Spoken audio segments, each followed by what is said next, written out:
Ah ben, ravie d'être là avec vous. Merci beaucoup Isabelle pour cette introduction qui plante très bien le sujet. Alors avant de rentrer plus en avant dans le sujet, je vous propose de me présenter. Donc je suis Anne Pémira, je suis auteure, coach parental, conférencière. Depuis 15 ans, j'accompagne les parents pour les aider justement à résoudre toutes les difficultés qui peuvent se présenter avec les enfants, et aussi pour accompagner les parents qui travaillent et donc les aider à mieux concilier un travail et vie de famille, puisque, comme vous le savez, ben, voilà, on n'a pas, on a 24 heures dans une journée, et quand on fait les deux, c'est pas évident. Alors, comment suis-je devenue coach parental? C'est un petit peu ce que disait Isabelle. En fait, moi, j'ai commencé donc ma carrière dans le conseil, et puis après, j'ai eu 2 enfants, et puis à un moment, bah, je me suis dit que mes enfants n'étaient pas arrivés avec le mode d'emploi, effectivement.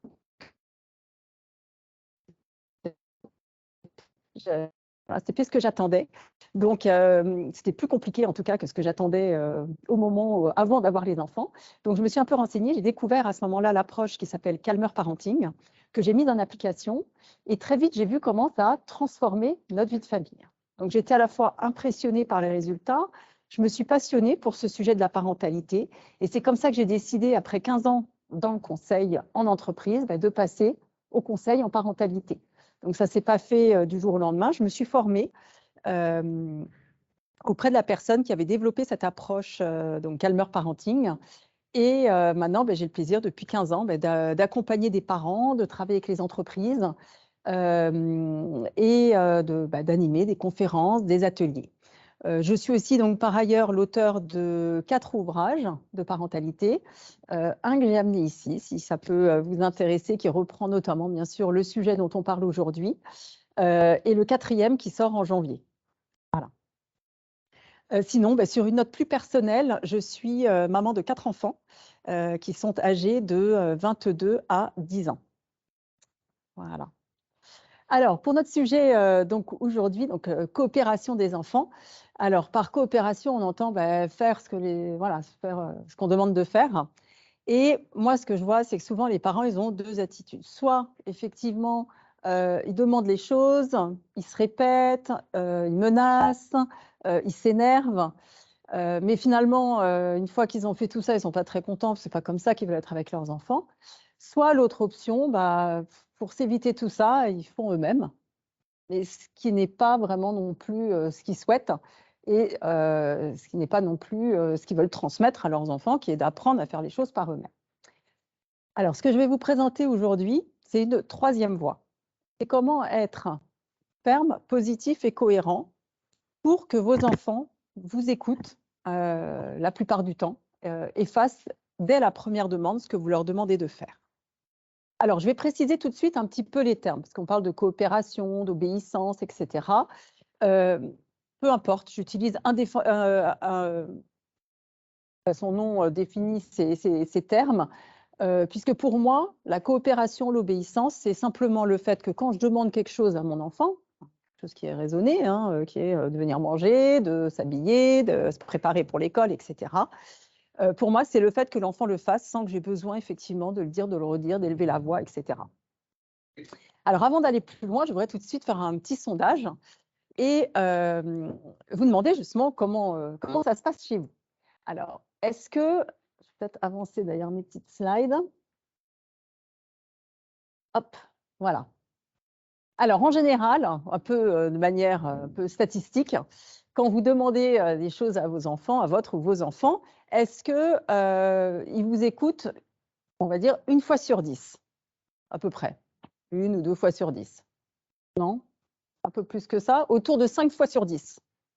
Qui lève la main? Là, je vois une main qui se lève là-haut. 2, 3, 4. Et autour de 8 fois sur 10. Super, bravo. Et ce que moi, j'essaye de voir avec les parents, c'est comment atteindre justement ces 8 fois sur 10. Parce que c'est là où l'atmosphère commence à être plus calme à la maison. Parce que quand c'est en dessous, on a vraiment l'impression de parler dans le vide. Quand c'est au-dessus, ça reste des enfants, la vie fait que, voilà, ce n'est pas 100% du temps que nos enfants vont faire tout ce qu'on leur demande. Donc c'est normal aussi que parfois ils ne le fassent pas, ils traînent, etc. Voilà, donc pour moi, vraiment, l'objectif, c'est ça, c'est de faire en sorte que 8 fois sur 10, bah, ça se passe bien. Est-ce que ça vous va comme objectif?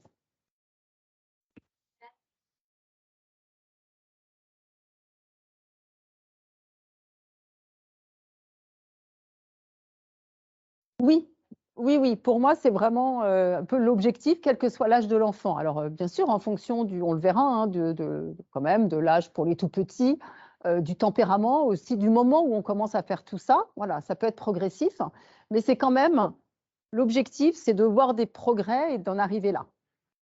Parce que c'est là où vous vous direz quand même que la vie est plus facile avec les enfants et que vous pourrez mieux profiter aussi du temps avec eux, c'est quand même l'objectif au bout du compte. Alors déjà, je voudrais un peu qu'on voit pourquoi est-ce que les enfants, ils n'écoutent pas. Parce que finalement, c'est quand même pas compliqué. On leur demande de se laver les dents, de venir manger, de faire leurs devoirs. Enfin,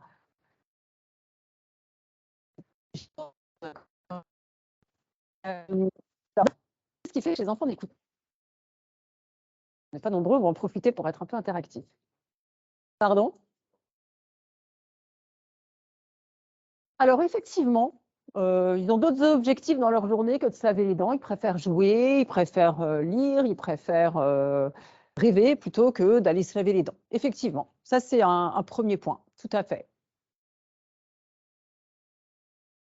Oui, ils sont occupés à autre chose et finalement, ils n'ont pas en tête, en fait. Ils oublient, voilà. Donc, ils s'imaginent que dans la demi-heure qui suit ou dans le temps qui suit, hein, ils ne sont pas non plus à se dire dans une demi-heure, mais enfin, pendant un certain temps, ils s'imaginent encore jouer à quelque chose.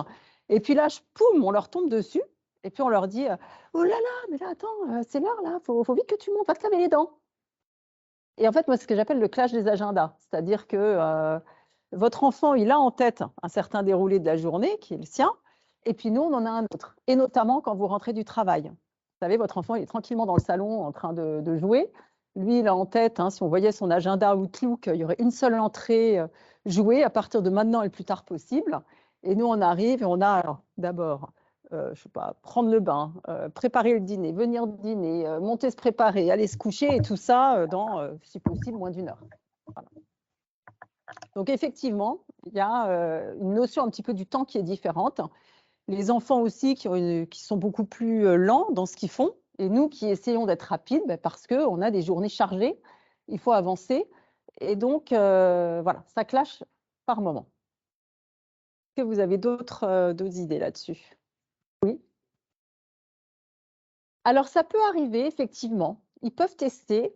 Et pourquoi est-ce qu'ils testeraient? Parce que finalement, voilà, c'est une bonne analyse, effectivement, pour doser leur liberté. Souvent aussi, ça arrive quand soi-même ou les parents en général ou les personnes qui regardent l'enfant ne demandent pas toujours la même chose. Parce que imaginez qu'un soir ou que quelques soirs, la personne qui s'occupe des enfants laisse l'enfant aller se laver les dents ou pas, enfin, ou à différents moments de la soirée, et que quand vous arrivez, pour vous, c'est non, c'est à tel moment, vous voulez que ce soit maintenant. Il va bien voir que c'est différent, donc il peut vouloir tester, effectivement, en se disant on m'avait demandé autre chose, c'était un peu mieux, donc je vais essayer de tester. Donc on reviendra sur cette idée un peu pour les sujets qui ne se passent pas bien, parce que après, quand ça se passe bien, pas besoin de se poser les questions, mais quand ça se passe pas très bien, essayer de voir finalement, est-ce qu'on est cohérent dans nos demandes? Et quand je dis nous, c'est les parents, les personnes qui gardent les enfants. Donc ça peut être effectivement une autre raison. Et c'est intéressant de l'envisager comme ça, parce que parfois on tombe un peu sur les enfants en disant mais si, mais tu sais bien que c'est comme ça, mais en fait, eux, ils ont une expérience un peu différente. Non, exactement. C'est chez les enfants, il y a beaucoup ouais, il y a beaucoup de spontanéité, parfois d'impulsivité aussi. C'est pas très réfléchi de leur part. C'est effectivement un peu, ça leur vient comme ça parce que voilà, sous l'impulsion du moment. Alors, pardon.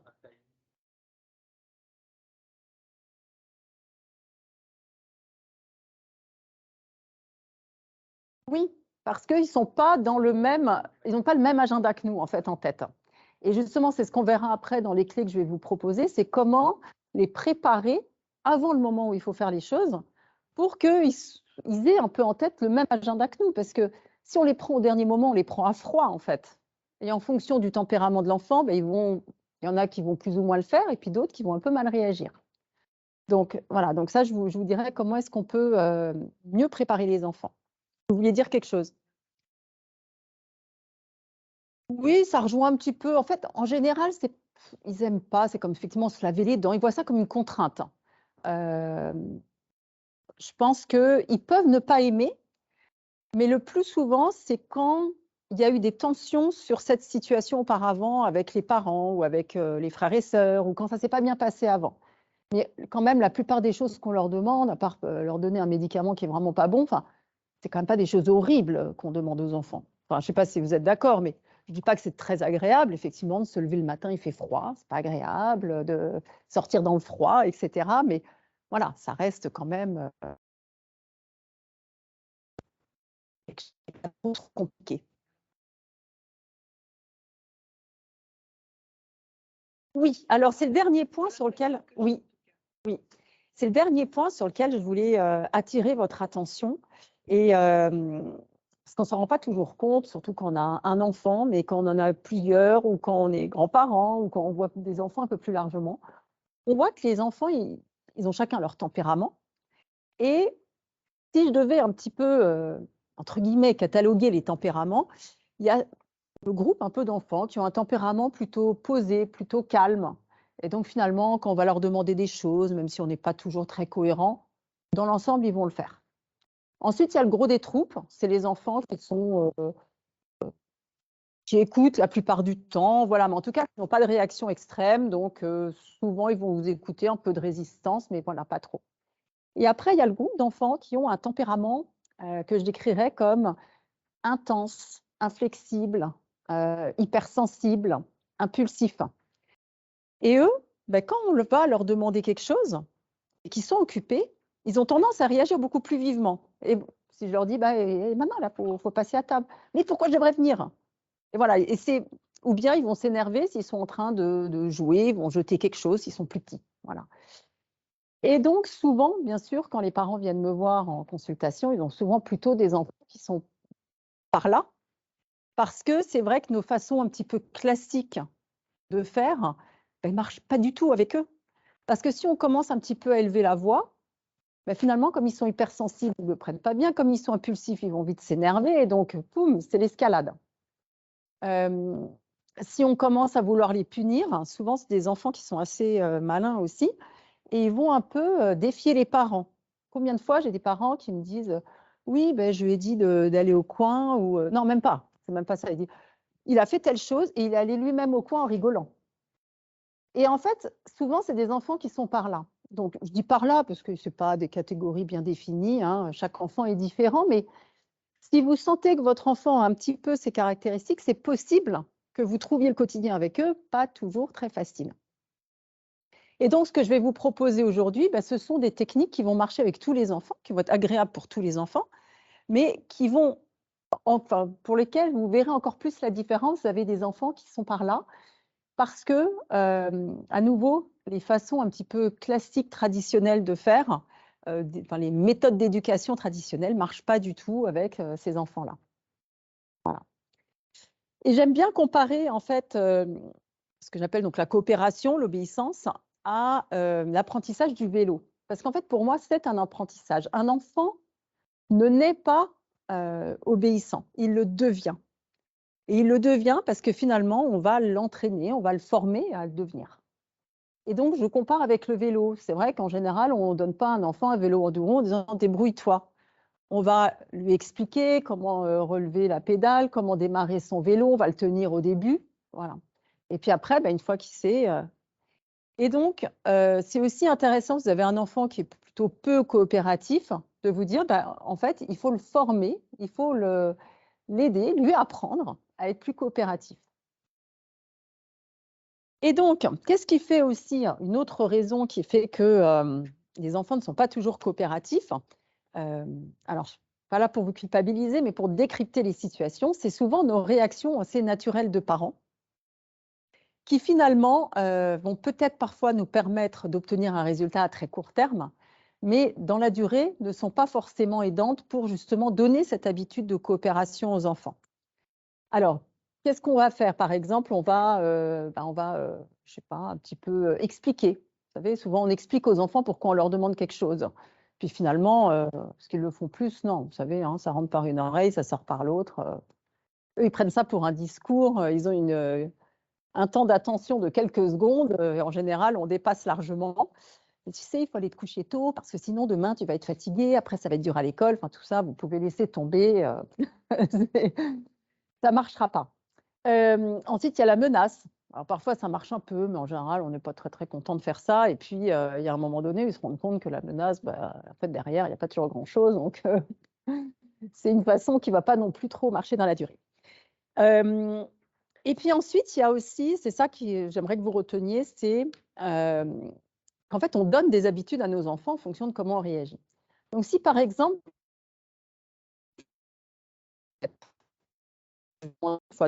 à mon enfant, finalement, qu'est-ce qui se passe? Eh bien, votre enfant, il est habitué. Et donc, quand vous lui demandez quelque chose la première fois, qu'est-ce qu'il se dit? Il se dit, bah, je vais attendre. Je vais attendre qu'on me l'ait répété 10 fois qu'il y a un brin d'hystérie dans la voix de mes parents pour commencer à dire, ah, ok, je vais le faire. Et donc, finalement, certaines attitudes, à nouveau, on donne l'habitude aux enfants que c'est comme ça, et donc on ne leur apprend pas ce que nous, on aimerait qu'ils apprennent.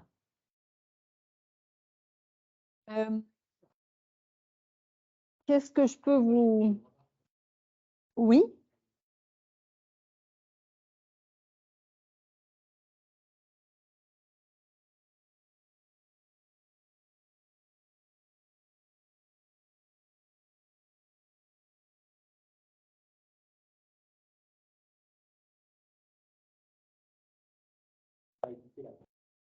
Oui, alors je vais vous montrer, et pourtant l'idée est bonne, l'idée de préparer l'enfant est très bonne. Maintenant, je vais vous dire comment faire peut-être un peu différemment de ce que vous faites aujourd'hui pour que ça rentre mieux, pour que l'enfant mémorise ce qu'on attend de lui. Je peux vous donner tout de suite une petite indication, c'est, en fait, souvent, on dit aux enfants les choses. Et il faut vraiment imaginer que ça rentre, ça sort. Pour que ça reste, il faut poser des questions aux enfants pour qu'eux vous disent ce qu'ils doivent faire. Et du coup, ça s'arrête là. C'est-à-dire qu'il réfléchit, il se projette. Et je vous dirai tout à l'heure, j'ai une technique pour ça qui marche vraiment bien, qui est dans l'esprit. Vous avez bien compris l'idée qu'il faut anticiper, mais en faisant un peu différemment, vous verrez que ça marchera vraiment. Voilà. Et à nouveau, sans doute qu'avec un enfant au tempérament facile et tout, ce que vous faites aurait marché. Voilà, ça dépend des enfants. C'est pour ça que c'est intéressant justement de voir comment faire différemment, un peu différemment en tout cas, pour que ça ait plus d'impact sur le quotidien et sur le comportement de l'enfant.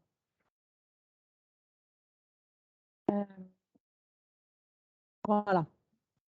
Alors, donc je l'ai un peu évoqué tout à l'heure. Une des raisons aussi qui peut faire que un enfant n'écoute pas, c'est quand on a des demandes un peu différentes. Alors, on ne cherche pas à être un parent parfait, il ne faut pas se blâmer, il ne faut pas se reprocher. Il faut juste avoir conscience du fait que si un jour je demande quelque chose, le lendemain je ne le demande pas, après je le redemande, etc., ça peut être un peu confus dans la tête de l'enfant. Et en tout cas, il peut se dire, je vais faire comme moi j'aime bien faire, parce que de toute façon, on ne me demande pas toujours la même chose. Et puis aussi, quand on ne demande pas toujours la même chose, on ne donne pas d'habitude à l'enfant. Donc, quelque part, après, s'il n'a pas l'habitude d'aller, je ne sais pas, de monter, d'aller se laver les dents par lui-même, voilà, et que parfois on l'accompagne, parfois on lui dit d'y aller tout seul, parfois on le fait pour lui. Ce n'est pas grave en soi. C'est juste que si au bout du compte, ça amène des tensions, je vais vous expliquer comment vous pouvez changer ça en fait. Et souvent, ça vient soit de nous, parce qu'on n'est pas cohérent, et parce qu'un jour on est en forme, un jour on est fatigué, voilà, après c'est comme ça. Soit aussi parce qu'on est deux parents, et puis on ne demande pas les mêmes choses, et on est soit parce qu'on n'en a pas parlé, soit parce qu'on n'est pas d'accord. Donc je vous donnerai quelques clés tout à l'heure pour essayer un petit peu de converger. Et je me le répète, toujours sur les sujets qui posent problème. Je ne dis pas qu'il faut être en harmonie sur tout. S'il n'y a pas de problème, il n'y a pas de problème, on ne va pas s'en inventer. Mais si sur des sujets, vous trouvez que c'est pénible, ça amène des tensions, le coucher n'en finit pas, le repas ne se passe pas bien, là, essayez de poser les choses à plat.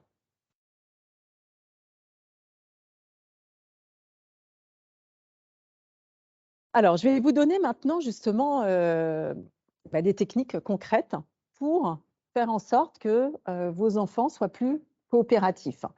Je vais m'appuyer donc sur l'approche Calmer Parenting dont j'ai parlé en introduction et je vais vous la présenter là. Ah pardon, je l'ai laissé en anglais. Bon, ben, je vais vous traduire, désolée. Parce que j'ai fait j'ai utilisé cette slide dans une présentation en anglais.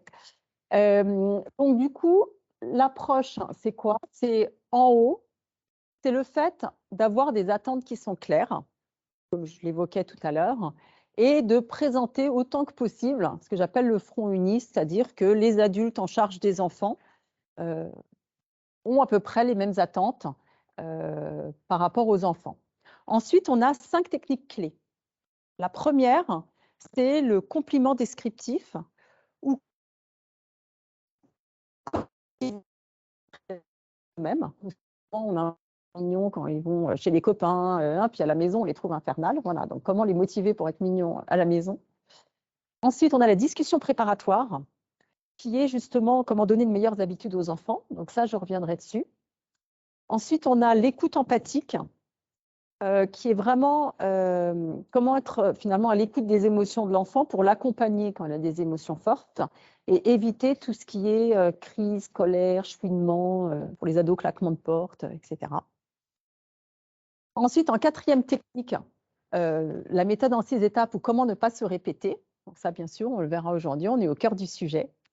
Et les dernières techniques qui sont les récompenses et sanctions. Alors, ce n'est pas la carotte et le bâton, c'est-à-dire que je ne donne pas des récompenses pour que mon enfant fasse quelque chose. C'est des petites récompenses gratuites bien pensées, régulières, qui vont aider l'enfant à surmonter la difficulté parfois de tout ce que je demande. C'est vrai que quand même, quand on enchaîne les contraintes, comme on disait tout à l'heure, de prendre le bain, se laver les dents, ranger ses affaires, aller se coucher à une heure dite, etc. Parfois, des petites récompenses aident. Et des sanctions, à partir du moment où vous avez défini des règles, que vous avez des attentes et qu'elles ne sont pas respectées, comment faire en sorte, en fait, justement, de bien poser les limites. Voilà. Bien sûr, les sanctions sont tout à fait respectueuses des enfants, hein, et c'est vraiment pour rendre le tout cohérent. Voilà. Alors, la dernière fois que je suis venue, j'ai présenté 2 techniques, le compliment descriptif et l'écoute empathique. Je les évoquerai un petit peu là parce que chacune de ces techniques a son intérêt, sinon elle ne serait pas là. Mais je ne vais pas pouvoir les rebalayer dans le détail. En revanche, vous avez accès au replay de la conférence. Donc, je vous invite vraiment à y aller parce que ce seront des outils complémentaires à ce que je vais dire aujourd'hui. Et puis, plus vous avez d'outils, plus vous pourrez aussi transformer votre quotidien. Aujourd'hui, donc, je vais vous... donc, c'est les boîtes 2 et 4, pour ainsi dire, que je vais vous présenter. Ça va. La suite est en français. Alors, la première technique, quand je veux que mon enfant fasse quelque chose ou quand j'anticipe que ça ne va pas se passer comme je veux, je propose justement de préparer l'enfant à ce qui va se passer. Plutôt que se dire « je vais espérer que ça se passe mieux », là, vous allez pouvoir agir un peu en amont, un peu comme vous le proposiez tout à l'heure, de préparer l'enfant, parce que c'est mieux d'être proactif que réactif. C'est-à-dire que si j'arrive dans une situation où mon enfant fait pour la xème fois, ne m'écoute pas, etc., c'est déjà trop tard pour agir. Pour les raisons qu'on a évoquées tout à l'heure, où l'enfant est dans son agenda, il est dans son truc, etc. Donc là, c'est déjà un peu trop tard. Donc là, je vais me positionner en amont. Ce que je vous propose pour préparer les enfants, c'est de penser à la situation à laquelle vous voulez préparer. Alors, vous me donnerez des exemples tout à l'heure, mais ça peut être sur le coucher, ça peut être sur les préparatifs du matin, ça peut être sur même des choses comme l'attitude en général, comment demander les choses. Parce que vous savez, souvent on dit, il nous demande quelque chose, là, je veux de l'eau. Puis on va dire, ah oui, mais comment tu dis? S'il te plaît. Ah, ok, puis là, on verse de l'eau. Je ne sais pas si c'est les cadeaux de Noël qui font entendre. En fait, pourquoi même là-dessus, et c'est un bon exemple, préparer, parce que ce que je veux, c'est pas que mon enfant prenne l'habitude de me dire de l'eau et que moi, je l'incite à dire s'il te plaît. Je voudrais que tout de suite, il me dise s'il te plaît. Donc, avec la technique que je vais vous présenter là, vous pourrez justement parler de ça en amont, plutôt que d'attendre d'être dans la situation. Toujours pour cette question d'habitude qu'on donne aux enfants. Parce que si l'habitude que je veux donner, c'est de réagir à ce que je dis, ou voilà, en disant comment on dit, comment tu dois formuler, voilà, ben oui, ça on le fait, mais si on veut vraiment qu'il le fasse de lui-même, mieux vaut utiliser cette technique. Alors, cette technique, elle consiste en quoi? Elle est à la fois simple et en même temps pas vraiment habituelle en général par rapport à ce qu'on fait. À un moment calme de la journée, du week-end, on va dire, comme vous travaillez, vous allez être avec votre enfant et là, vous allez le préparer à un sujet. Alors, on va dire pour Noël, par exemple. À quoi vous voulez préparer les enfants? À pas dire que le cadeau est moche une fois qu'ils ont assis à table ou à tout ce que vous voulez, par exemple pour les fêtes de Noël. Donc, vous allez vous asseoir avec votre enfant et vous allez lui dire, par exemple, ben là, Noël, c'est dans une semaine, tu vas recevoir des cadeaux. Si jamais tu es déçu par un cadeau, je voudrais que plutôt que de le dire comme ça devant tout le monde, que tu viennes me voir et que tu m'en parles qu'à moi. Et là, plutôt que de dire, ben voilà, je lui ai dit, je m'en vais, je vais dire, alors, donc, que feras-tu la semaine prochaine si jamais tu ouvres un cadeau qui ne te plaît pas? Et là, vous attendez qu'il vous réponde. Parce que vous voyez qu'en posant les questions, il est obligé de se projeter, de se mettre dans la situation. Donc là, il va peut-être vous dire oh ouais, mais c'est nul, parce que si je reçois ça au lieu de ça, enfin, il va peut-être se souvenir d'un cadeau précédent ou autre. Dire ah oui, je vois que tu n'étais pas content la dernière fois, donc qu'est-ce que tu feras dans ce cas? Vous restez bien sur votre question. Et là, vous dire ah oui, qu'est-ce que tu m'as dit? Ouais, ben, je viendrai te voir. D'accord. Et comment tu feras pour venir me voir? Ou comment tu me le diras? Ben, je le dirai qu'à toi, par exemple. Donc, vous voyez, vous essayez vraiment de le mettre dans la situation pour le préparer à ce que vous attendez. Et du fait qu'il vous l'ait dit, vous verrez que ça marche beaucoup mieux. Alors, je ne prétends pas que parce que vous l'aurez fait une fois, que ça marchera. À nouveau, soit vous avez un enfant qui est déjà un petit peu calme, posé, il répondra bien à vos questions, soit parfois aussi, vous verrez qu'il a un petit peu du mal parce qu'il est un peu plus impulsif, un peu plus inflexible. Donc, il dira, ben non, j'irai dire que je ne veux pas le cadeau.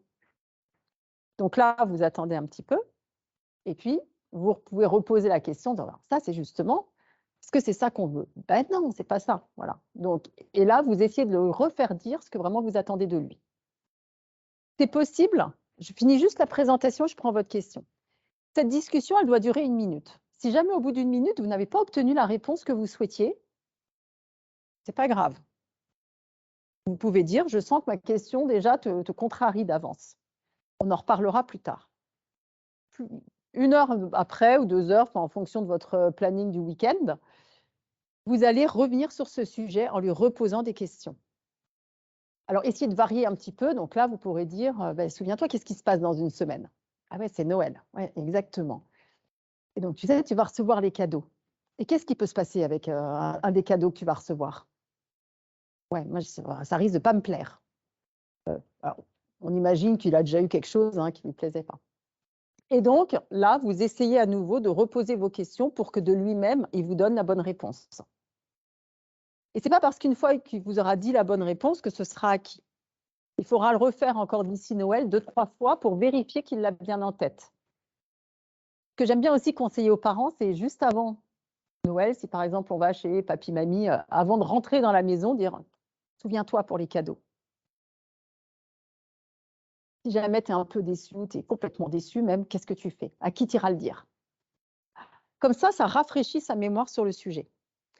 Et vous voyez que ce n'est pas quelque chose qui prend énormément de temps, mais il faut quand même se donner la peine de le faire. Donc je ne prétends pas que ce soit facile, parce que ce n'est pas quelque chose qu'on fait naturellement, mais c'est tellement efficace par rapport aux enfants et par rapport justement à la préparation des enfants sur ce que vous attendez d'eux.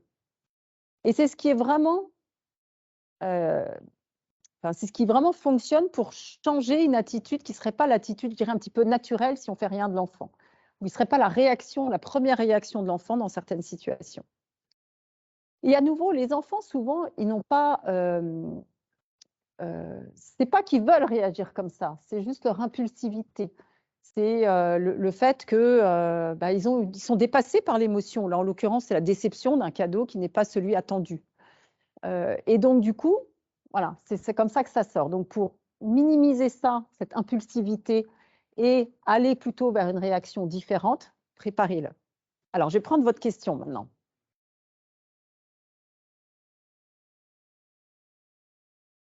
Oui, oui,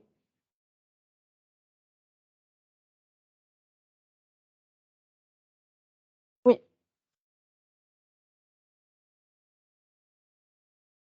Alors, très bien. Merci pour la question, parce qu'en fait, c'est d'ailleurs plus pour ce genre de situation qui est quotidienne, que ça va nous changer la vie, que pour, même si pour Noël, bon, on aime bien passer un bon Noël, mais donc comment je vais faire, disons, le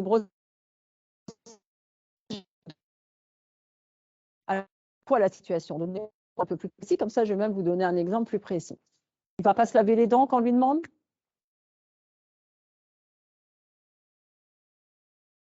D'accord. Ouais, d'accord. Oui. Alors, très bien, on va prendre l'exemple du lavage de dents. Du coup, comment je vais faire en utilisant cette technique? C'est quoi mon attente?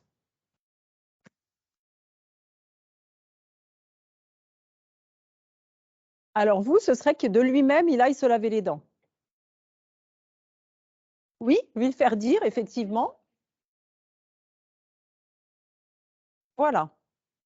Alors, soit je veux qu'il soit autonome, et donc c'est à lui d'y penser, soit, en fonction de l'âge, en fonction de ce que vous voulez, de vous, de vos habitudes, soit c'est quand vous vous dites qu'il faut aller se laver les dents, qu'il doit y aller.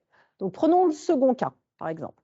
Donc là, je vais voir mon enfant toujours le week-end, à un moment tranquille, et je vais lui dire tout simplement, bah, sais-tu ce qu'on attend de toi quand on te dit que c'est l'heure d'aller se laver les dents? Alors, qu'est-ce qu'il peut répondre à ça? Voilà, donc tu iras où? Oui, et qu'est-ce que tu feras dans la salle de bain? Mhm. Et quelle couleur ta brosse à dents? Très bien. S'il répond comme ça, alors vous pensez qu'il répondrait comme ça, votre enfant? D'accord. Et vous pensez que là, aujourd'hui, il ne le fait pas, c'est ça? D'accord. Alors, du coup, je poserai encore une autre question, un autre moment. Voilà, très bien, il a bien répondu. Je dirais, bah, merci, tu as super bien répondu à mes questions. C'est exactement ça que j'attends de toi. Alors, ouais, donc si c'est ça ma préoccupation, je referai une autre discussion à un autre moment en disant, sais-tu à quel moment on attend de toi que tu ailles te laver les dents quand on te dit que c'est l'heure d'aller se laver les dents? À quel moment tu dois y aller? Qu'est-ce qui répondra à ça? S'il me dit: «J'irai», je dis: «D'accord, tu iras, mais à quel moment?» Si je te dis: «C'est l'heure d'aller te laver les dents», qu'est-ce que tu dois faire? Ouais, et à quel moment? Exactement. Donc, entre le moment où je te le demande et le moment où tu dois y aller, il peut se passer combien de temps?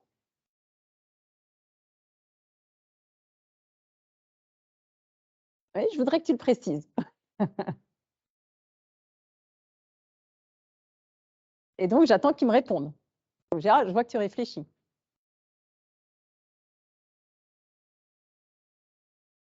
Voilà. Donc, peux-tu être quand même plus précis? Parce que quand, ça peut être après, mais moi, voilà, j'ai une idée précise sur ce que j'attends de toi. Voilà, dès que je te le demande. Très bien. Merci d'avoir répondu à la question précisément. Et vous voyez que je vais vraiment être précise dans mes questions parce que sinon, ça peut être libre d'interprétation. Et dans ce cas, je ne serai pas très claire par rapport, par rapport à l'enfant. Et donc, lui, bah, il peut en jouer après en disant bah, oui, oui, j'y vais, mais ouais, moi, je veux qu'il y aille tout de suite. Mais vous voyez, parfois, il faut le faire préciser, soit parce qu'il n'a pas envie de répondre, c'est possible, soit peut-être parfois, il ne voit pas non plus où je veux l'emmener. Hein. C'est peut-être que je n'ai pas non plus été très claire dans mes questions. Mais dans tous les cas, il faut arriver au moment où effectivement vous avez les réponses que vous attendez.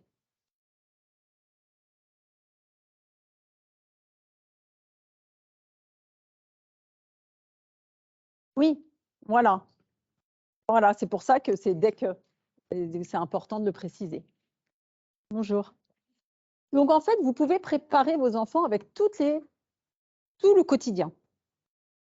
Il y a 2 façons quand vous voulez introduire cette technique et parler à votre enfant. Soit c'est quelque chose, qu'il sait déjà.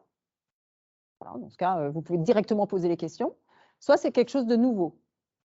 Par exemple, vous voulez qu'il s'habille avant de prendre le petit déjeuner, alors qu'avant, c'était l'inverse, par exemple. Donc, vous allez dire: «Eh ben, on a une nouvelle règle à la maison.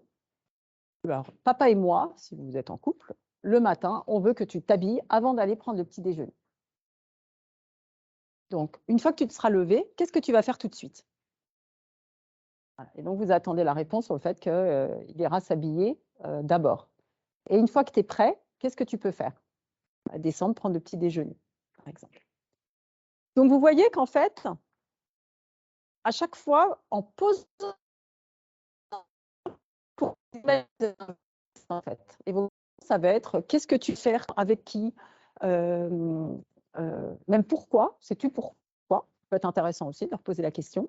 Moi, j'aime bien aussi de temps en temps leur dire: «Est-ce que ce sera difficile pour toi?» pour montrer que je me soucie quand même de ce qu'ils ressentent, du fait de parce que souvent les enfants, ils n'aiment pas trop changer leurs habitudes, donc ça sera difficile pour toi et à partir de là, bah, ça me permet de balayer tous les sujets.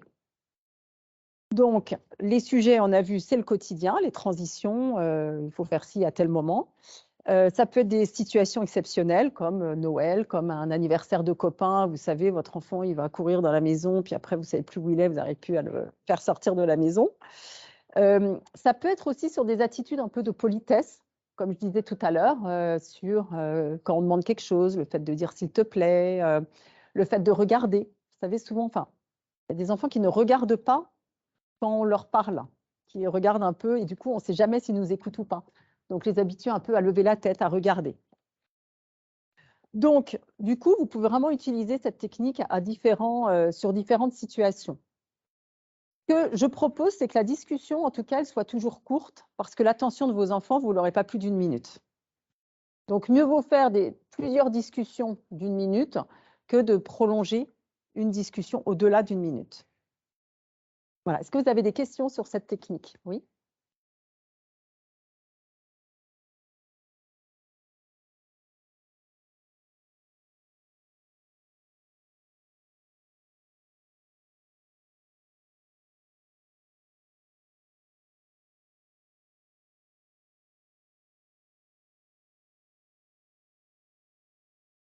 Bah, si vous êtes un peu pressé, prenez au moins le temps juste de vous arrêter 2 secondes et de dire: «Souviens-toi là, ça va être bientôt l'heure, d'aller se coucher.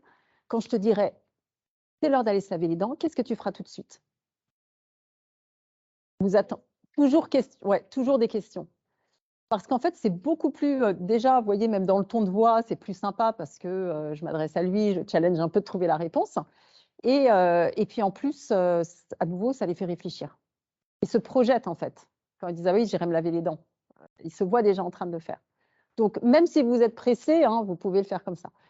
C'est plutôt quand vous avez une première discussion, sujet un peu difficile parce que c'est vraiment une nouvelle habitude, enfin un changement, hein, d'attitude que vous attendez ou vous attendez un peu des réticences de la part de votre enfant. Voilà, c'est là où vous-même aussi, en fait, il faut être prêt un peu à avoir une réponse qui est pas forcément celle qu'on attend. Vous avez d'autres questions? Est-ce que vous avez envie d'utiliser cette technique? Oui. Est-ce qu'il y a des choses qui vous font dire que ce sera difficile ou que, je sais pas, vous hésiteriez à le faire?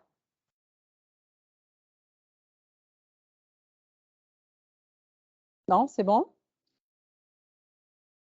N'hésitez pas, hein, c'est le moment.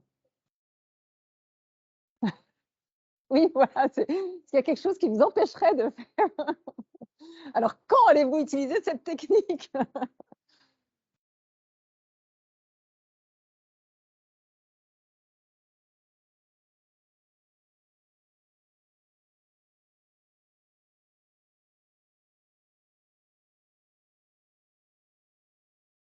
Oui, alors, c'est vrai que ce qui peut arriver, c'est que l'enfant, il essaye de ne pas répondre, parce qu'il voit bien où on veut en venir. Ils ne sont pas idiots, nos enfants.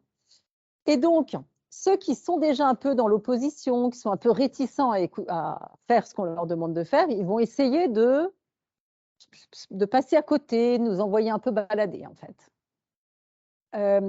Donc, c'est là où je vous conseille, si, alors, dites-moi, qu'est-ce qu'elle pourrait vous dire, votre fille?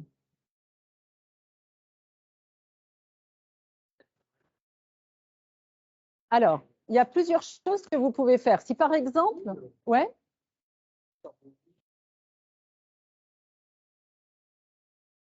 alors, il y a deux choses que vous pouvez faire. Si par exemple, j'ai failli le faire tout à l'heure avec vous quand on mimait notre. Si je dis, où est-ce que tu dois aller pour te laver les dents? Et la réponse est dans la salle de bain. Si j'ai un enfant qui est un peu coopératif, ça va. Si j'ai un enfant qui ne l'est pas trop, je veux qu'il fasse une phrase entière avec sujet, je, vais, sujet, verbe et complément. Et donc, à ce moment-là, j'aurais dit, avec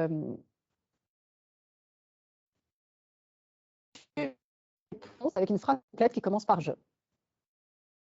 Il ne faut pas hésiter à faire ça parce que c'est là où l'enfant va vraiment pouvoir, enfin, être obligé quelque part de réfléchir à sa réponse. Alors, vous pouvez vous dire, oui, il n'aura peut-être pas envie ou il va partir. Peut-être.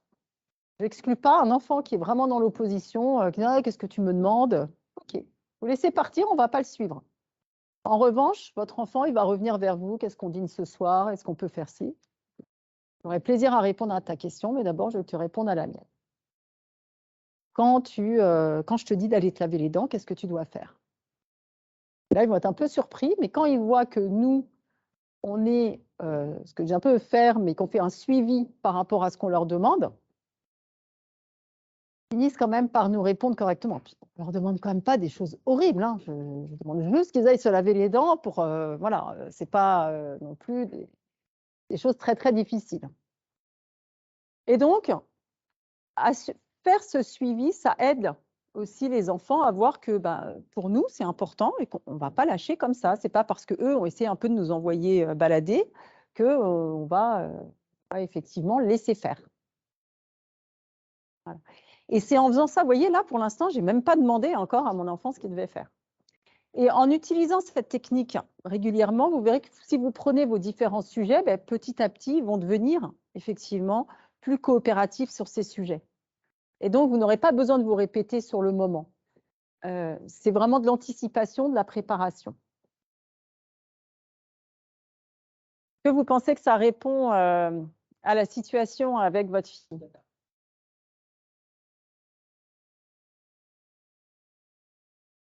Alors, ne laissez pas tomber. Non, effectivement, tu n'es pas bête. Donc, qu'est-ce que tu vas faire alors? Dis-moi. Et vous voyez, il ne faut même pas essayer de dire, mais c'est pas. Enfin, en fait, ils essayent toujours, et c'est ça qui est terrible avec les enfants, ils sont super intelligents, ils arrivent quelque part à se frayer le chemin qu'ils veulent.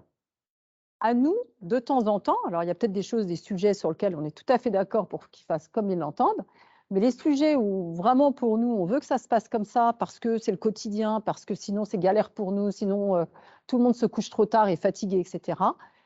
Tenez bon. Et surtout, dans ces discussions, pas la peine de s'énerver, il n'y a rien à faire encore.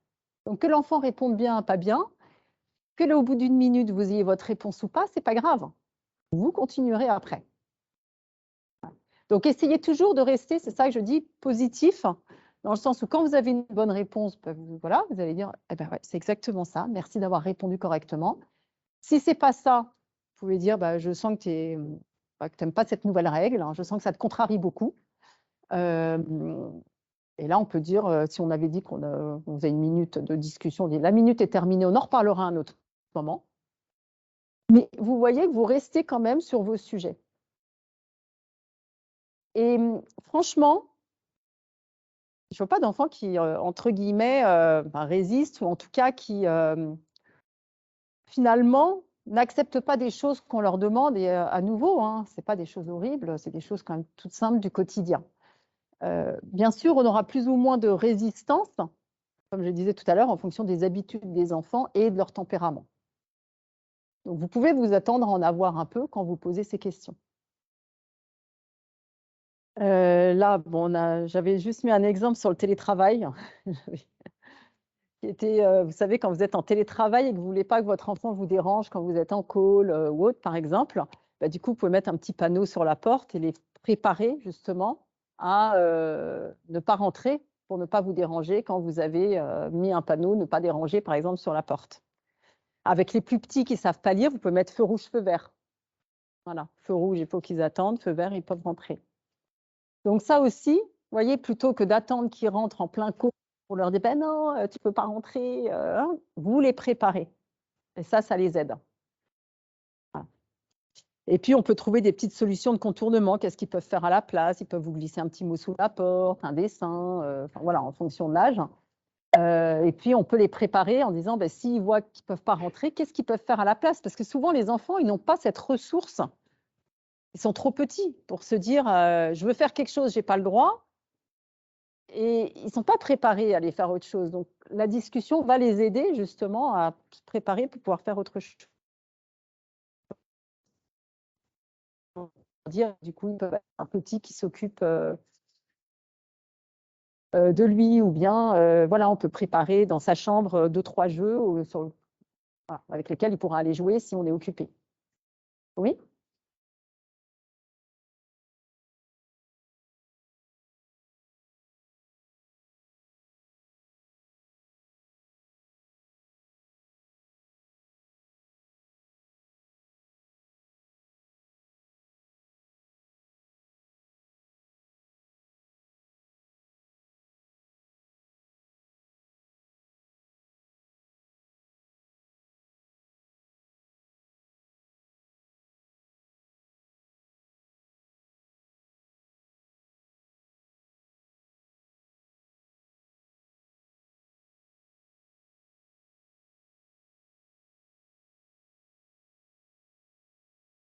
Alors, ben, le coucher, c'est vrai que ça peut être assez complexe. Il peut y avoir plein de raisons pour lesquelles un enfant a du mal à aller se coucher. Je pense que on sent quand même dans les réponses s'il y a quelque chose. Et notamment quand on n'a pas les réponses qu'on veut. C'est pour ça que j'aime bien poser des questions aussi de temps en temps. Qu'est-ce que je peux faire pour t'aider? Est-ce que ce sera difficile pour toi? Voilà. Parce que c'est là où vous pouvez sentir aussi des choses. Et effectivement, c'est important de les accompagner sur les émotions aussi. Alors, je vais passer vite là-dessus parce que je voudrais surtout vous amener sur l'autre technique qui est au moment où il faut que l'enfant il fasse quelque chose. Parce que là, on est toujours dans la préparation, mais j'ai aussi quelque chose pour le moment où il faudra qu'il aille se laver les dents, etc. Les limites, les règles, je pense que ça, vous connaissez assez bien. Vous avez déjà entendu parler en parentalité. On dit c'est vrai qu'il faut être clair un peu sur ce qu'on attend pour que vos enfants ils sachent ce que vous voulez. Hein, c'est toujours plus facile. Donc déjà, il faut être clair soi-même. Si on est 2 adultes à s'occuper des enfants et qu'il y a des sujets qui posent problème, on essaye de se concerter pour se mettre d'accord. Sur le coucher, typiquement le déroulé du coucher, si chacun a un peu sa façon de faire et que l'enfant a du mal à s'endormir, souvent harmoniser les façons de coucher l'enfant. S'il y en a un qui couche un soir de temps en temps et après c'est l'autre, ça va aider. Donc voilà, essayer de se mettre d'accord. Alors je dis bien de trouver des compromis parce que l'idée, c'est pas de dire qu'un parent a toujours raison et l'autre a toujours tort. Hein. Le tout, c'est que chacun se retrouve un petit peu dans ce qui est décidé. Si par exemple, moi, je veux que mon enfant il se couche, je sais pas, à 8 heures, parce que j'arrive déjà à 7, j'ai 1 heure, j'ai le temps de faire tout ce qu'il faut. Et puis l'autre parent, il dit, mais non, mais 8h30, c'est bon, faut pas être stressé, qu'on profite un peu. Voilà, vous voyez, c'est 2 visions différentes. Donc, plutôt que de dire qui a raison, qui a tort, essayer de faire un compromis. Ça peut être, par exemple, de dire, ben, on va coucher les enfants à 8h15. Ou bien, ça peut être de dire, en semaine, c'est 8 heures, le week-end, ce sera plus tard. Voilà. Essayez toujours de prendre la vision de chacun parce que pour garder les 2 parents impliqués, c'est important que chacun s'y retrouve un peu. Parce que parfois, c'est vrai que si on impose sa vision à l'autre parent, et s'il ne s'y retrouve pas, ben, il aura du mal à vous soutenir aussi au moment où il faudra faire les choses. Voilà, parce qu'il n'aura pas fondamentalement la même vision des choses.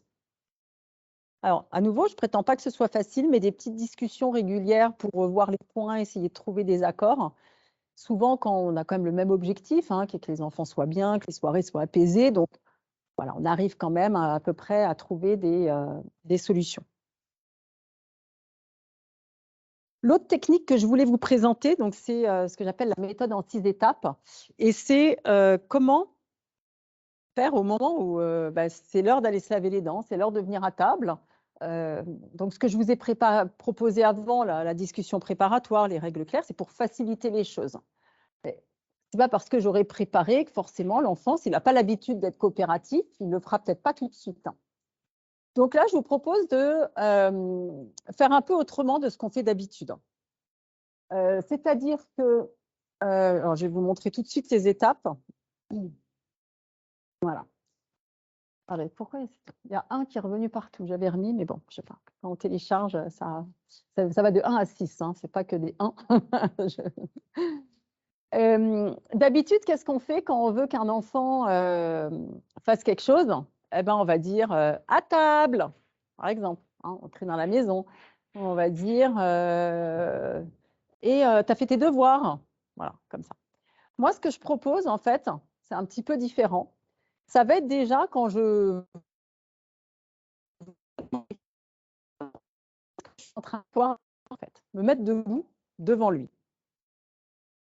Donc, la première étape, c'est que si vous êtes en train de cuisiner, si vous êtes en train de faire je ne sais quoi et que vous voulez que votre enfant vienne à table, et que vous pensez qu'il ne va pas venir simplement comme ça, en criant, par habitude, vous le savez, et ben, vous allez vous mettre debout près de votre enfant. Pour l'instant, vous ne dites rien. Hein. Aussi, il faut un peu éviter de l'appeler par son prénom, parce que souvent, quand on les appelle par leur prénom, c'est qu'on va leur demander quelque chose, donc on y baisse encore plus la tête. Donc, vous allez simplement vous mettre debout près de votre enfant. Ensuite, la deuxième étape, ça va être d'attendre que votre enfant, justement, vous regarde. Parce qu'on l'a dit tout à l'heure, si votre enfant ne vous regarde pas, finalement, vous ne savez pas s'il vous écoute. Et c'est pour ça, souvent, d'ailleurs, qu'on se répète. C'est parce que on dit quelque chose, soit on le crie comme ça et on ne sait même pas s'ils l'ont entendu, donc on va crier encore plus fort s'ils ne viennent pas. Soit on est un peu plus près, mais ils ne nous regardent pas, ils sont en train de faire autre chose, donc on se dit, il n'a pas dû bien entendre, il doit être dans ses pensées. Donc la deuxième étape, vous attendez qu'ils vous regardent. Et c'est seulement une fois qu'ils vous regardent que vous passez à la troisième étape, qui est de donner votre instruction, une fois et clairement. Alors, ça, c'est ce que vous pensez. Si vous voulez, on fera un petit exercice après. Je vous présente les étapes et on fera un petit exercice. Non. Alors, vous pouvez un peu lui parler, mais je vous dirai comment. Le mieux, c'est de rien dire, en fait. Le mieux, c'est de venir près de votre enfant, près de lui, sans rien dire. Ensuite, la troisième étape, donc, vous donnez votre instruction. Donc, soit là, effectivement, il part et il fait. Soit là, il ne fait pas. Vous savez, ne vous inquiétez pas, encore 3 étapes pour y arriver. Donc, la quatrième étape, vous allez faire comme une mini-discussion préparatoire, c'est-à-dire que vous allez lui poser la question, dire qu'est-ce que tu dois faire maintenant? Et là, vous attendez à ce qu'il vous dise ce que vous venez de lui demander. Ensuite, la cinquième étape, même une fois qu'il vous a bien répondu, vous pourrez être tenté de partir. Non, non, non, vous restez debout devant votre enfant. Et si jamais il traîne un peu, en 6e étape, vous avez le fait des techniques que je vous ai présentées la dernière fois à l'autre session, utiliser le compliment descriptif, c'est-à-dire dire des choses positives de tout ce qu'il fait et qui va dans la bonne direction. Par exemple, s'il commence à arrêter de jouer, poser ses jouets, s'il commence simplement à se lever, voilà. Vous pouvez le souligner. Et vous pouvez aussi utiliser l'écoute empathique qui permet de parler, de mettre un peu des mots sur ses émotions, parce que s'il ne fait pas ce que vous lui demandez, ça veut dire que, je ne sais pas, votre demande le contrarie ou que, je ne sais pas, si par exemple vous lui demandez de venir à table et qu'il ne vient pas, c'est peut-être qu'il n'a pas faim ou qu'il est occupé par autre chose. Donc, vous pouvez utiliser l'écoute empathique à ce moment-là. Et il n'y a pas de 7e étape qui dise au bout d'un moment abandonner. Voilà. Alors, ce que je vous propose peut-être, c'est est-ce que quelqu'un veut faire son enfant et je vais le faire avec vous? Vous sentez candidat là avec. Est-ce que vous pouvez faire. Non? Oui? Alors, je ne sais pas, vous avez plusieurs enfants. Est-ce que vous pouvez penser à un enfant en particulier? Qui a quel âge?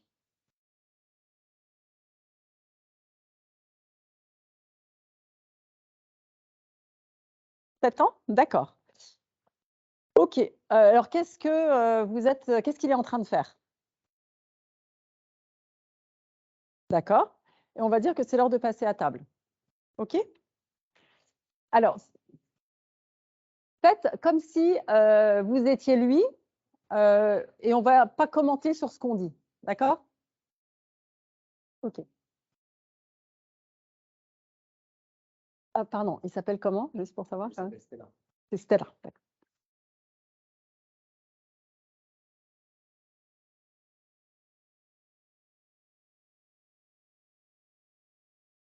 Ah, tu m'as regardé, Stella.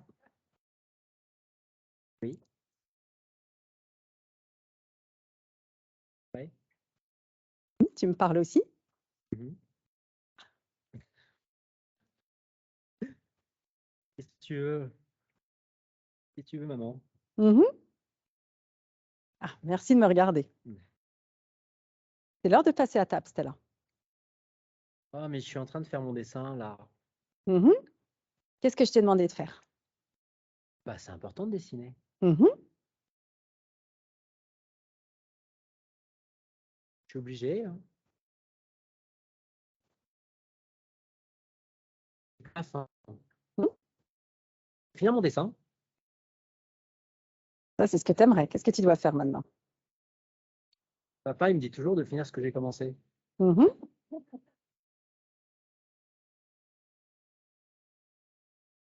Bon, oh là là. Maintenant, mais je suis obligé Obligé de quoi? de venir manger maintenant. Alors, exactement, oui. Bon, et mon petit frère, alors, il va venir aussi? D'après toi. Je sais pas. Ah, là, je pense que vous suivrez, hein.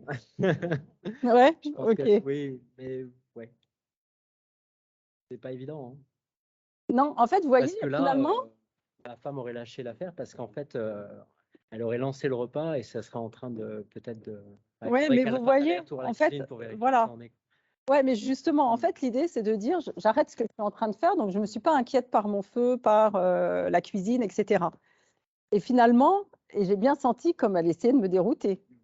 Hein, Mais finalement, vous voyez, on n'est même pas obligé de répondre non plus à tout. Oui?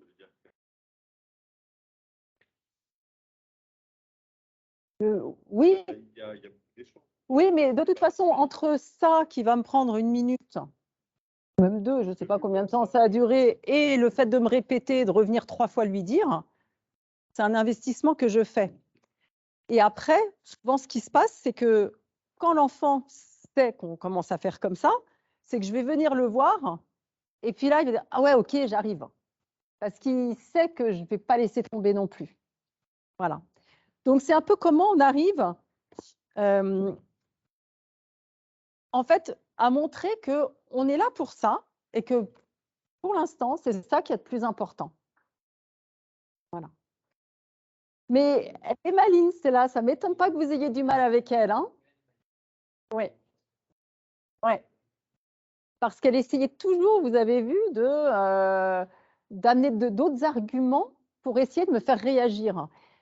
Et en fait, on sent la petite provocation. Et le mieux, c'est de ne pas y répondre parce que si vous commencez à rentrer dans la discussion, c'est fini. Là, je suis juste venue pour ça.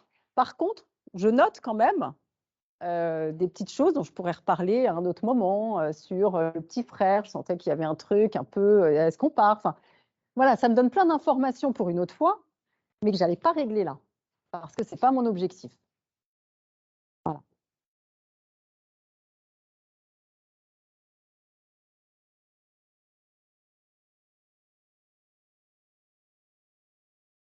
Oui,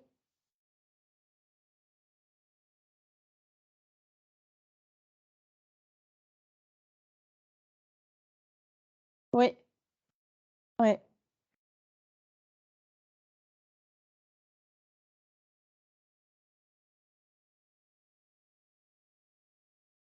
oui. Ouais. Mais voilà, et après, c'est de dire, même si vous avez 5 minutes, comment vous allez investir ces 5 minutes, en fait. Ça peut être soit de jouer un peu avec eux, soit peut-être d'aider la maman effectivement au moment de passer à table en disant, en allant comme j'ai fait là, voilà, simplement pour amener les enfants à table. À vous de voir effectivement comment vous voulez utiliser ce temps-là. Oui?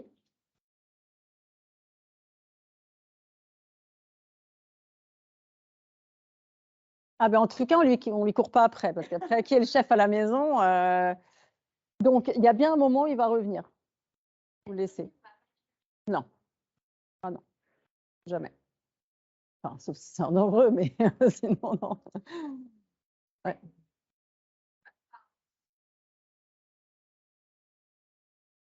Non, ben, je retourne faire ce que j'étais en train de faire.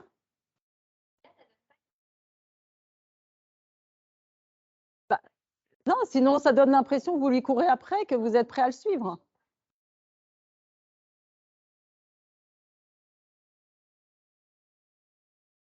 Alors, il y a... Ouais, ouais. Alors, il y a deux choses. Un, vous avez quand même intérêt à le préparer, à dire que quand vous discutez avec lui, il doit rester là. Donc ça, vous pouvez le préparer avec les discussions préparatoires. Ensuite, quand vous avez l'échange, vous avez vu, à aucun moment j'ai été désagréable ou j'ai été négative ou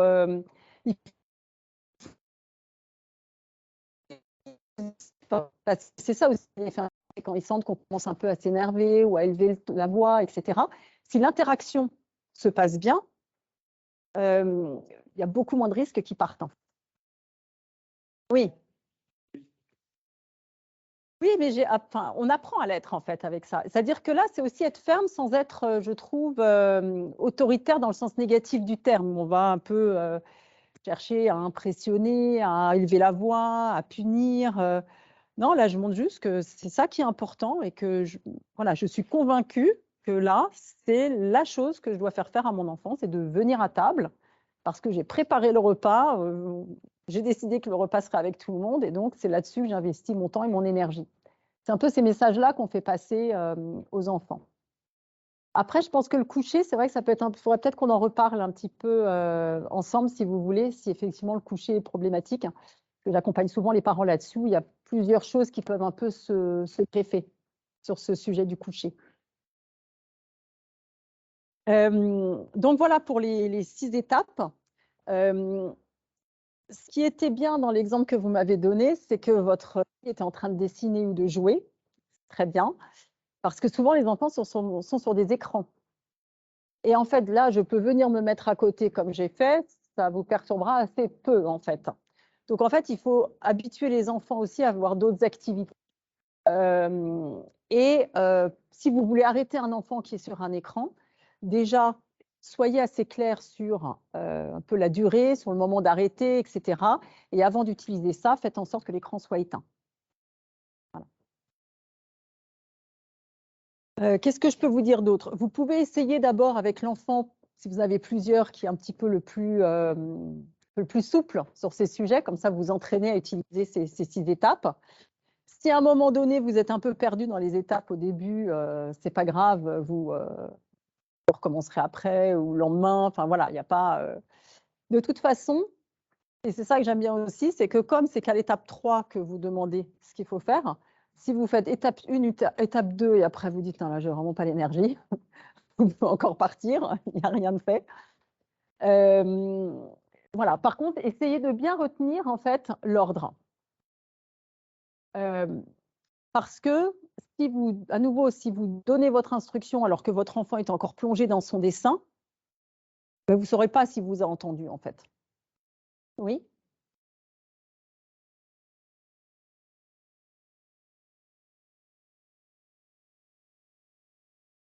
Ouais.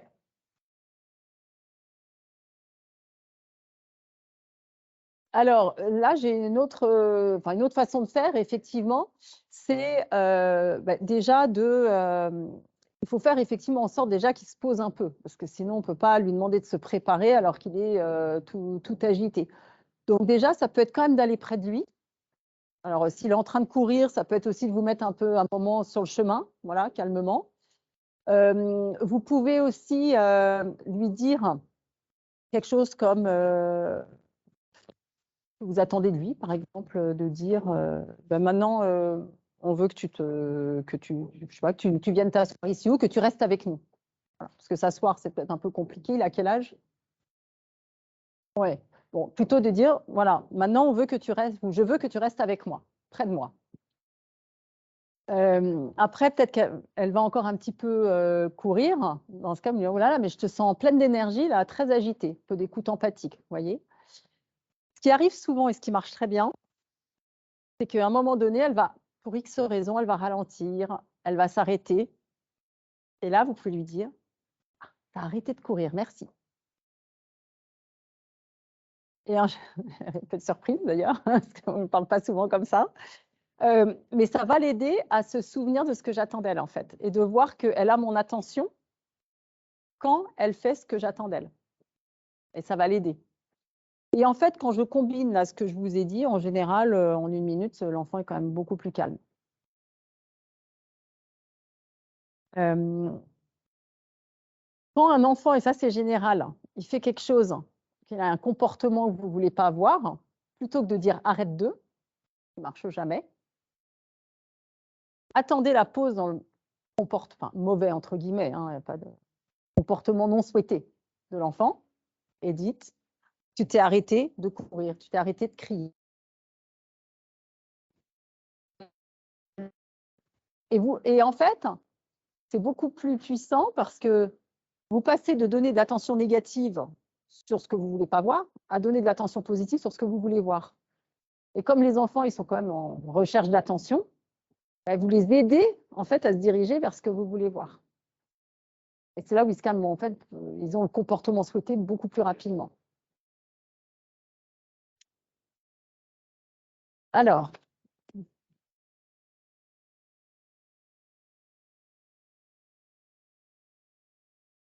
vous en prie.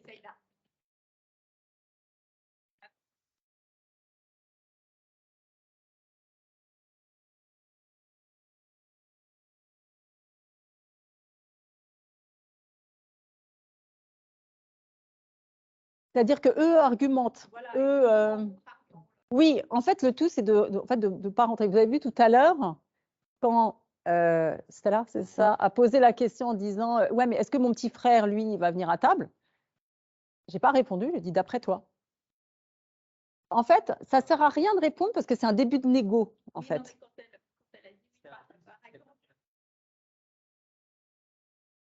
Ouais. En fait, j'ai rien dit, rien à dire à ça. Oui. En fait, il n'y a rien à dire. C'est pas maintenant que je vais en discuter. Et puis, c'est quoi? C'est juste pour détourner l'attention, en fait, qu'elle fait ça. Et à nouveau, c'est pas parce que je ne dis rien que je note pas, hein, et que je me dis pas qu'il y a peut-être d'autres choses à voir, mais c'est pas là que je vais les régler. Parce que c'est pas le moment, je suis pas venue pour ça, j'ai pas le temps pour ça. Et en plus, souvent, ils utilisent ça plutôt comme argument de négo que comme réelle revendication de quelque chose qui ne va pas bien. Mais je note quand même. Je me dis, tiens, je vais voir si ça peut être intéressant de voir peut-être dans les relations frères-sœurs, il y a souvent un petit peu de jalousie. Est-ce que peut-être que parfois, effectivement, on demande des choses à l'un et pas à l'autre, il faudra peut-être être plus attentif à ça. Mais voilà, c'est sûrement pas le moment de le faire. Donc, en fait, le mieux, c'est souvent de renvoyer des questions ou de noter, d'en reparler à un autre moment si c'est un sujet qui nous parle. Quitte à le dire, d'ailleurs, pourquoi pas. À un moment, si vraiment il y a un truc énorme qui vous dit, vous pouvez très bien dire, ça, c'est un point dont on peut discuter à un autre moment. Voilà, pour montrer que vous ne le balayez pas sous le tapis, quoi.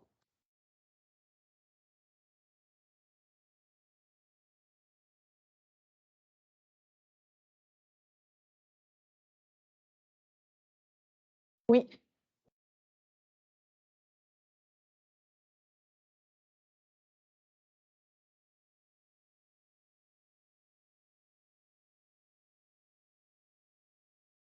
Oui, et c'est là où ça revient aux attentes. Qu'est-ce que j'attends? Par exemple, quand ils disent pourquoi ce sera à moi de mettre la table, eh bien, en fait, il y a un jour où c'est l'un, un jour où c'est l'autre.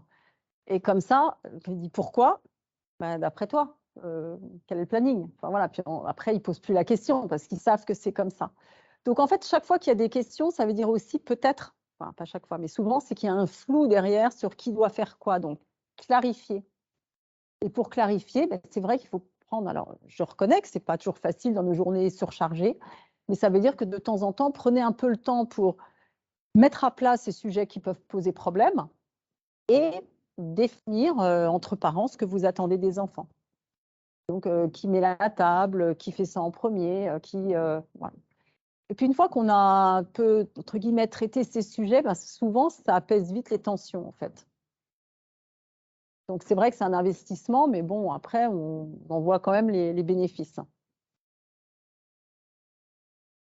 Oui.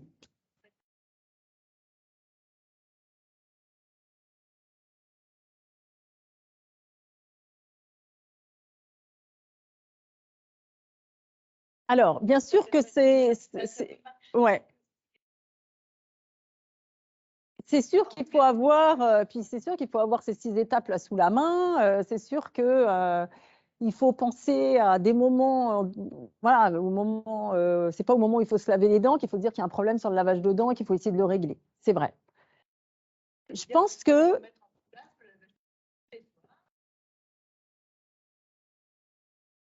oui, mais en fait, en même temps, c'est ce que les parents qui viennent me voir, ils font, c'est-à-dire que si de toute façon c'est un problème au quotidien, ils sont prêts pendant un certain temps à faire ça. Et puis souvent, après, le problème disparaît.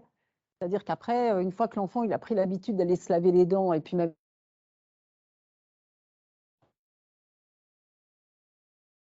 si on change un peu les enfin, on est obligé comme ça tout le temps. C'est qu'une fois que l'habitude elle est prise, en général, on dit, je sais plus, c'est 6 semaines ou je sais pas quoi pour prendre une habitude. Enfin, peu importe, c'est de l'ordre de quelques semaines.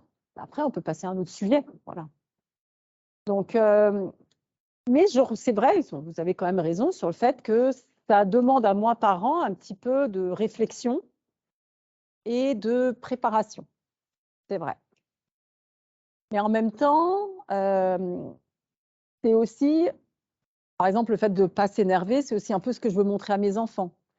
Donc, quelque part, je suis quand même plus satisfait aussi de moi quand j'arrive à demander les choses sans m'énerver, sans crier. Parce qu'il faut dire ce qui est, hein, les jours où ça arrive, on n'est quand même pas très. Enfin, on dit non, c'est quand même pas ça que je voudrais.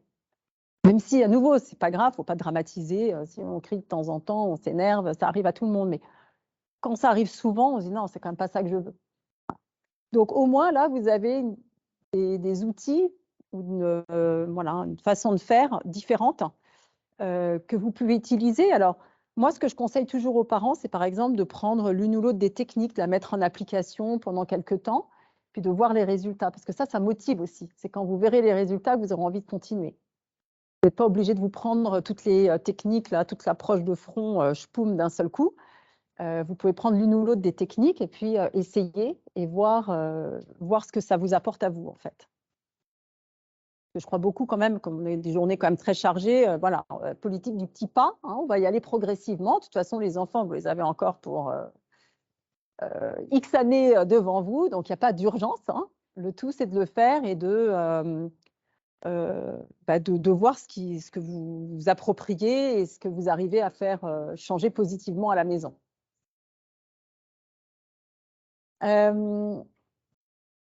Voilà, c'est vrai que je conseille quand même au bout d'un moment de combiner les différentes techniques parce que chacune a son intérêt. C'est vrai que le compliment descriptif, ça permet de dire un peu à tout moment. En plus, là, pour le coup, il n'y a pas besoin de préparatif. Donc ça, c'est pas mal si vous ne voulez pas trop anticiper. C'est que vous prenez juste la peine quand vous êtes avec vos enfants de voir, de penser à ce qu'ils ont fait qui est plutôt correct, plutôt bien, et de leur dire en étant descriptif. Donc, par exemple, ça peut être de dire ce matin, je t'avais demandé d'aller mettre tes chaussures pour aller à l'école et tu y allais tout de suite sans que je me répète. Vous voyez, c'est pas très compliqué. Il faut y penser, c'est vrai, mais au-delà de ça, c'est juste observer l'enfant et puis trouver les petites choses qui vont bien. Mais voilà, exactement. Exactement, c'est très humain en fait. On voit toujours le truc qui ne va pas plutôt que ce qui va bien. Voilà, voilà, exactement. Et ben ça, c'est une petite chose à essayer d'intégrer parce que ça change énormément au quotidien. Oui.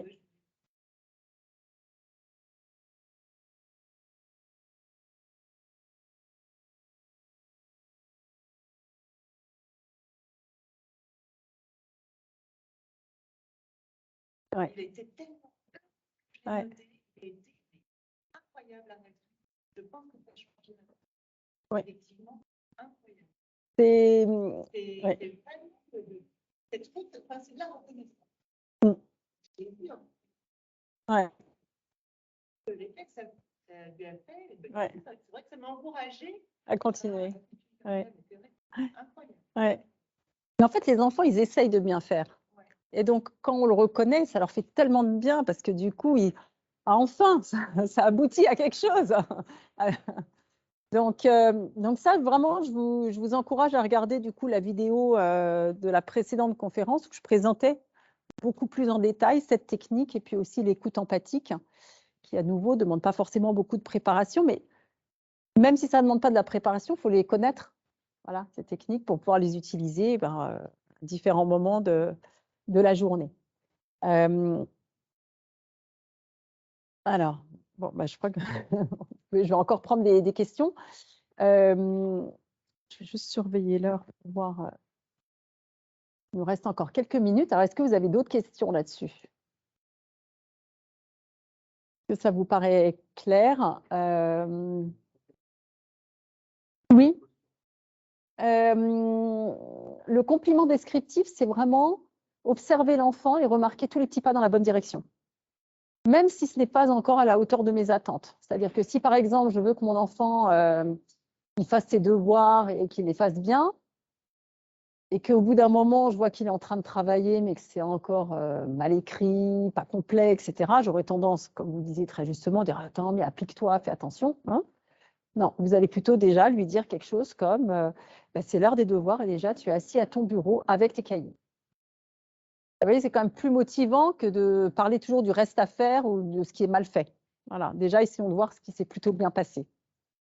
Donc, c'est ça, en fait, le compliment descriptif. Essayez toujours de voir ce qui a été fait par l'enfant et de le lui dire de manière positive.